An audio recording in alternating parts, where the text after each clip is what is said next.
there's just so many ways to make whiskey. There's so many different ways, different water sources, different yeast strains, closed fermentation, open fermentation. I mean, the sky's the limit.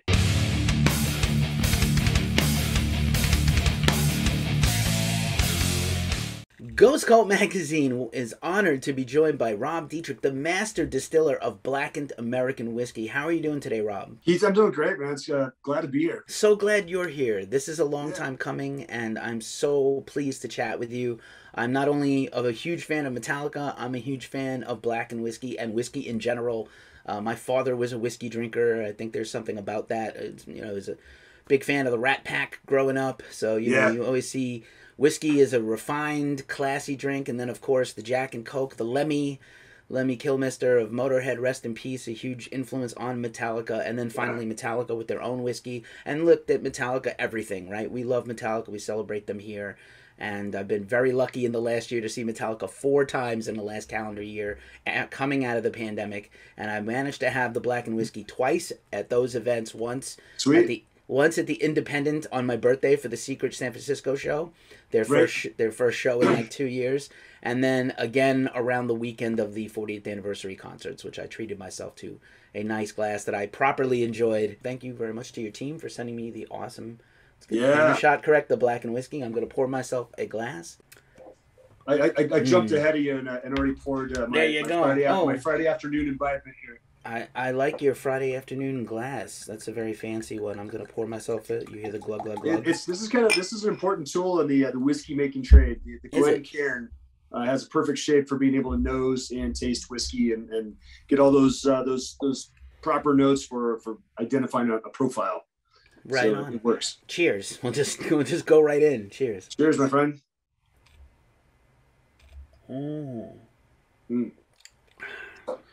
So generally when I'm doing a tasting whiskey for the first time, and you've already had it a couple of times, I like to nose it, and that's why I use the Glencairn. And I'll keep if you keep your lips slightly parted, breathe in through your nose and your mouth, you're able to get all those nuances. You probably know this since you do review a lot of whiskey, but kind of letting a few people out there know how to do it, and then get a nice sip in there. Let it acclimate your mouth, and you get a lot more of the flavor in that second sip. To me, it's a lot of fun just to be able to roll around with a good whiskey. There you go. And so there's the first real nugget of things that I wanted to talk about before we unpack things about your life and career and Blackened whiskey in general and working with Metallica is good whiskey versus just whiskey, right? And so again, I grew up feeling like whiskey was this elevated drink. It's not beer. You can get beer anywhere, and there's great craft beer all over the world, but like there wasn't always. And whiskey to me was always a grown-up drink, and always associated as a classy drink, a grown-up drink, and a refined for a refined taste. But now we have like the proliferation of whiskey, not just the classic great big brands, but these iconic brands and bands collaborating with spirits companies. I also was recently sent a famous band's gin, we'll say the Cold Gin, if you know that band. I know exactly what you're talking about. Shout out to them. There'll be a video on that soon. There'll be a video for Blackened whiskey that will be on our channel soon about me tasting the whiskey and talking about my feelings. But I wanted to get from you like what separates Blackened whiskey from all the other whiskeys you could potentially get, besides Metallica, of course, and being, obviously Metallica fans are going to want this. Yeah, certainly. I mean, it's amazing. There's so many ways to make a great whiskey. There's so many ways to make whiskey. There's so many ways to make bad whiskey. We always set out to make a whiskey we want to drink. That's the rule, is make the best whiskey you possibly can that you want to drink and share with your friends, share with people who enjoy making whiskey.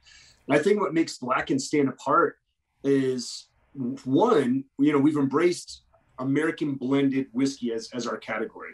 And I think, historically in America, after Prohibition, there were a lot of issues with blends because there was no regulation on how to make whiskey. So there was a lot of really terrible stuff out there. And so blends got a really bad reputation.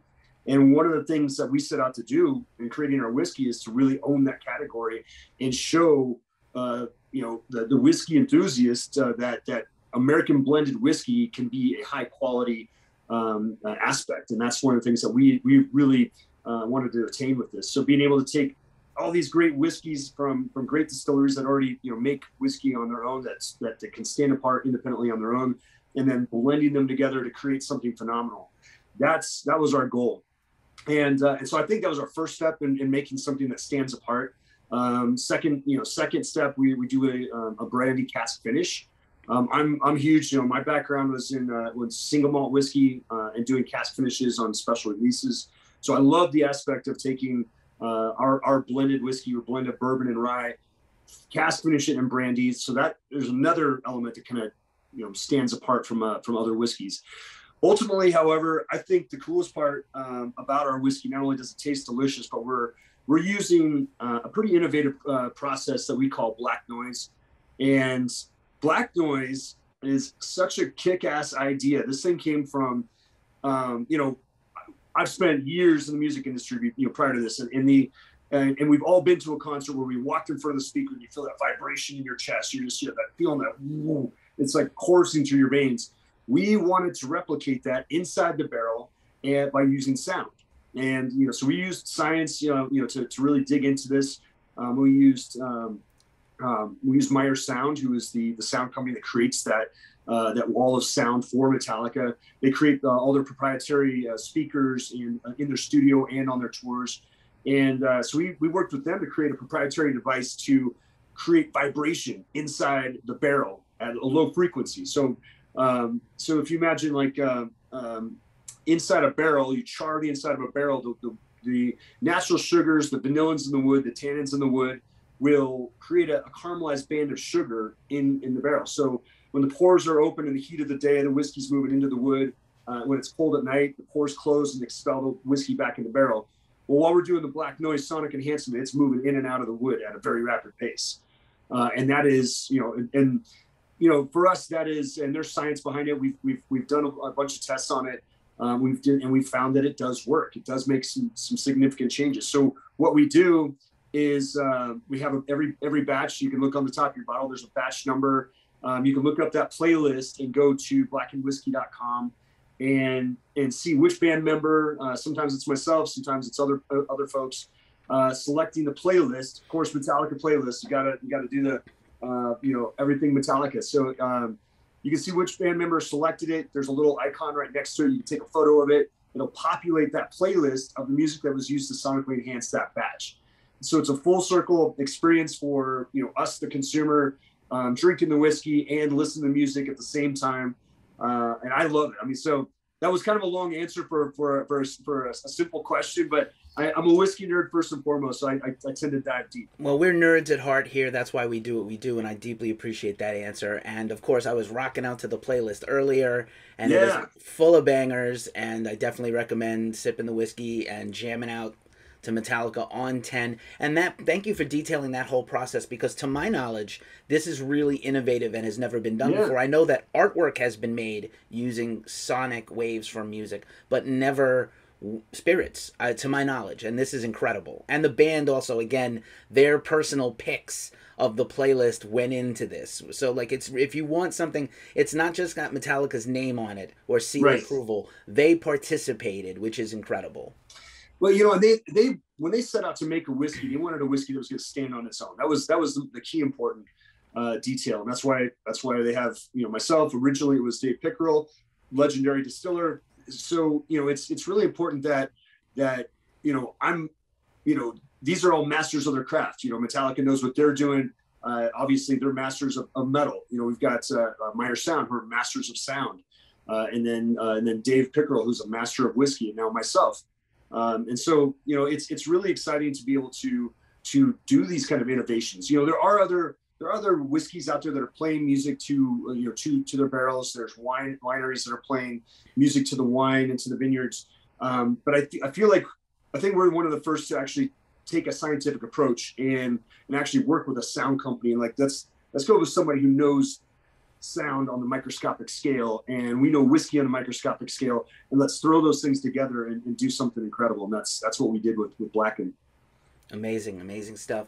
I want to jump in and say for a second, Master Distiller is not a boast. It's your actual title. So how does one become a Master Distiller? And how did that lead you to, obviously you said you had worked in the music industry, you've been related to them. So how did you get here? That is wow, that's a genuinely long story, but that's a good question. And it's interesting. I've been asked that before, as far as the title Master Distiller. I started originally at a single malt whiskey in Colorado, and it was the first whiskey in Colorado. And I was working the night shift, 1 a.m. to 9 a.m.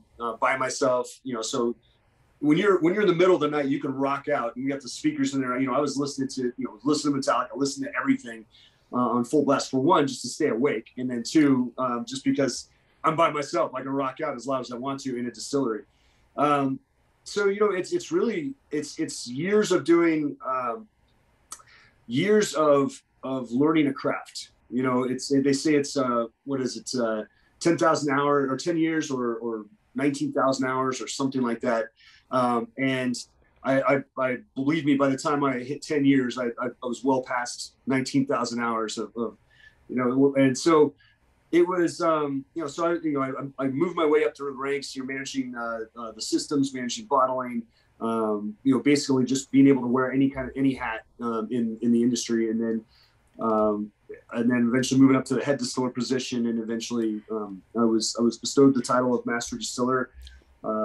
And then, so I was at that job for 13 years, creating single malt whiskey and also another American blend whiskey that we worked with. And then I was very fortunate to be able to be asked to join the Blackened team and continue creating incredible whiskey. And for me, it's kind of a full circle experience. I spent 3 years in the Army. I was in the 10th Mountain Division, and I did 3 tours with them overseas, and we listened to a lot of Metallica. We listened to a lot of Soundgarden, Alice in Chains. We were, as a matter of fact, when I was deployed to Mogadishu, the song that was kind of our anthem song for that combat zone was Rooster, Alice in Chains. So that was the song that was popular at the time. So, and then of course we were listening to. One was pretty popular at the time on with Metallica. So it was kind of that era. That was 92, 93. And then when I got out in 95, I ended up in just the right place, right time. Ended up working for Bill Graham Presents in San Francisco, working first as a rigger, just climbing steel. Because when I was in the Army, I was in the mountaineering. We were mountaineering in ski troops. And so I was, I learned mountaineering in the military. So I loved climbing. So I was like, wait, I can get paid to climb. I and listen to music and see great bands. I'm in. So, I spent years, rigging, stage managing, tour management, just all sorts of aspects. And it was about 10 years in that industry. And I was very fortunate to make that shift into whiskey. Oddly enough, in 1996, I worked Lollapalooza in San Jose, and Metallica was the headliner. And so I was one of the stagehands who was dedicated to just Metallica's show, pushing their gear on, pushing their gear off. And they gave us a Metallica shirt to that stand out, which I still have. And so years later, it's kind of this full circle experience coming from my rock and roll days to my whiskey days, all kind of culminating to rock and roll and whiskey. It's kind of a perfect storm. Amazing. Thank you so much for sharing. Thank you so much for your service. And thank you. I didn't know about your whole history there. That was great and very succinct. I appreciate it. Yeah. As you said, shorten the long story. And Bill Graham, still an iconic and huge name in this town. I'm here in San Francisco. I just saw Deftones at Bill Graham Auditorium. Insane. Yeah. Deftones Gojira, insane tour. And really, for Blackened Whiskey, what it is for me, the first time I had it, what it really is, it is about taste. You're right. It is a definitely unique, delicious experience. If you've had a lot of whiskey, you know what whiskey tastes like. Most people, I feel, have whiskey on the rocks neat, or as a mixed drink, or something else, some other concoction badly made in a bar. But this is really a singular experience for me. I just like it in the glass. No accoutrements. I just want it the way it is. I'm simplistic. I like my metal loud. I need my drink stiff and not watered down. But that's me personally. Sure. and it really is, like I said, it really is about taste in terms of, and it's not, drinking whiskey is not like wine, which is huge. I'm in San Francisco, it's almost wine country nearby, and so Sure. it's a whole different experience on the palate when you have it in a social setting. I know I don't smoke really much anymore, but for if you're smoking socially, whiskey's a good drink for that. What would you say is your ideal situation to have the Blackened whiskey? Um, I got to tell you, man, I personally like if I'm tasting whiskey, I want to know all the nuances. I like to drink it neat. That's why I use a Glencairn glass. However, if I'm drinking with friends and we're kind of enjoying a night, I'll throw an ice cube in there. Actually, a little bit of water, just a dash of water, will help a whiskey open up and bloom. And so, even if you took your neat glass and you put a couple, eyedroppers of filtered water, and you hold it up to the light, you're going to see the fusel oils kind of move around in there. Those fusel oils hold flavor. That's where you get all your flavor. So I like drinking it neat. I joke. I get asked a lot. What's your favorite cocktail? And I tell them whiskey and ice. So that's my cocktail. If I'm having a cocktail, if I'm getting fancy, throw some ice in there.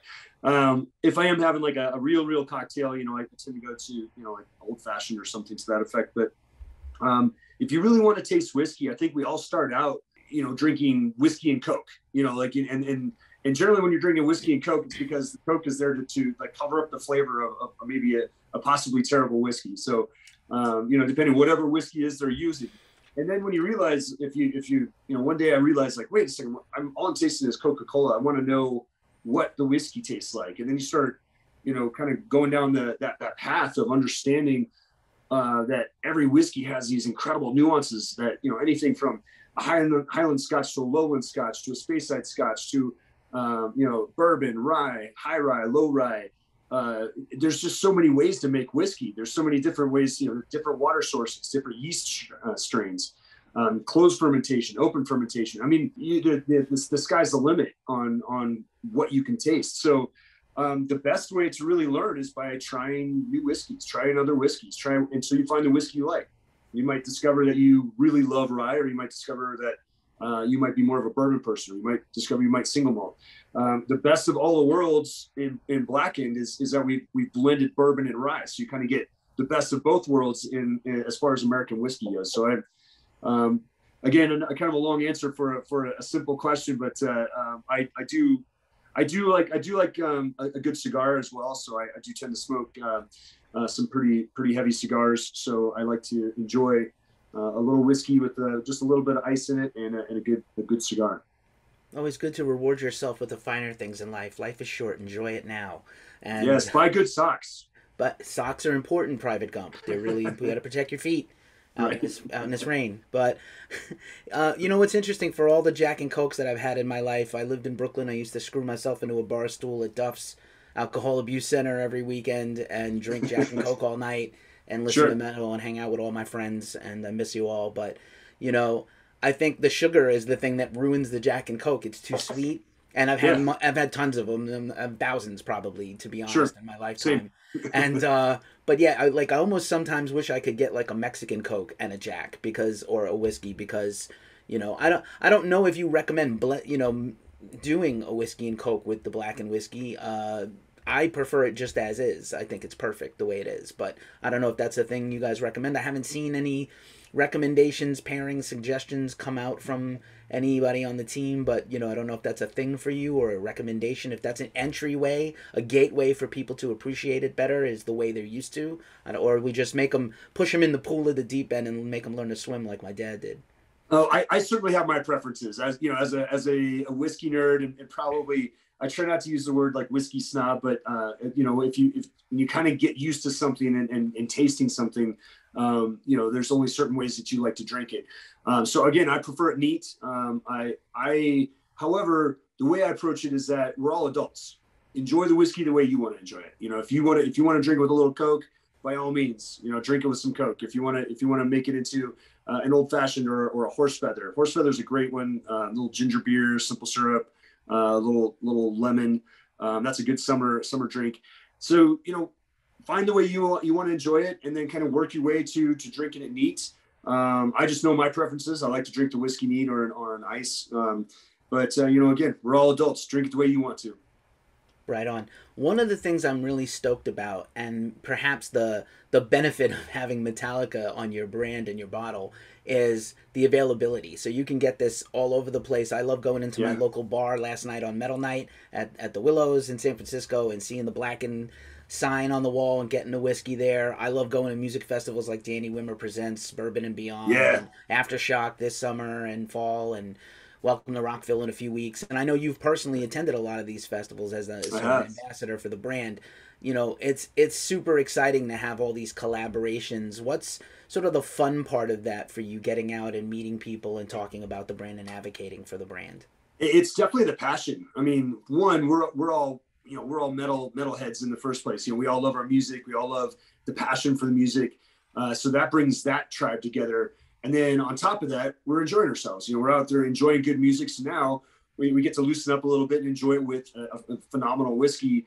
And for me, it's a sense of certainly a humbling experience and a sense of pride that I'm making something that people are enjoying and getting to enjoy it with them. You know, so it's that camaraderie, that community that I think is that I've always had. You know, I was in the Denver punk scene, you know, late '80s, early '90s, and there's just that camaraderie, that community, and that kind of, you know, it kind of is right along with metal. You know, it's like metal and punk are like right there, you know, side by side, and those worlds are those, you know, some of my greatest friends are still, you know, from those days are still some of my greatest friends. You know, and so there's that tribe feeling, and that's what I love about going to these events and having our you know, having Blackened whiskey there and getting to enjoy a dram or two with my tribe.